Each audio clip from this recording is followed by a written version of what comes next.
বাইরে গেছি, আমার পিছনে জড়াইতে দিচ্ছে থাকা করে। আর এর আগেও শুনি ছেলের বাবার আর কিন্তু দেখি।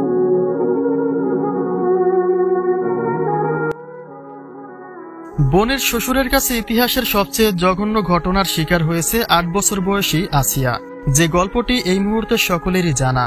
সংবাদ মাধ্যম হতে বিভিন্ন সামাজিক মাধ্যমে যে খবরটি ব্যাপক হারে প্রকাশিত হয়েছে, কিন্তু অনেক গল্পের পেছনে কিছু গল্প লুকিয়ে থাকে, যেটা সময়, সুযোগ আর পরিস্থিতির কারণে চাপা পড়েই থাকে।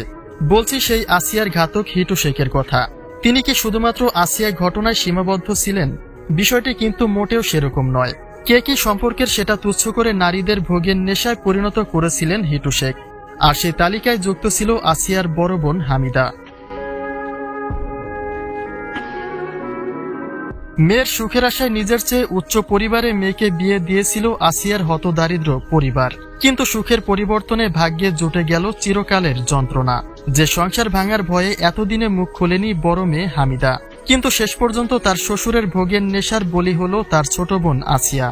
এখন আর কি করে নিজের সংসারের কথা ভাববেন তিনি, যে কারণে শ্বশুরের সকল অপকর্মের কথা এবার প্রকাশ্যে তুলেছেন হামিদা।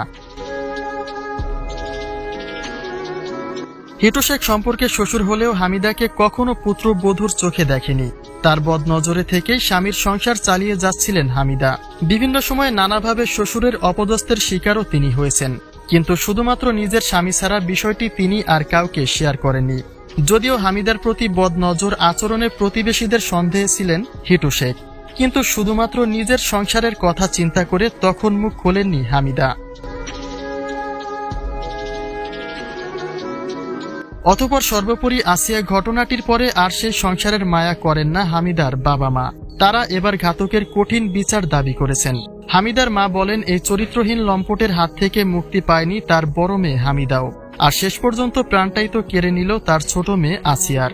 তাই এই লম্পট পরিবারের কঠিন শাস্তির দাবি জানিয়েছেন আসিয়ার হতদারিদ্র বাবা মা।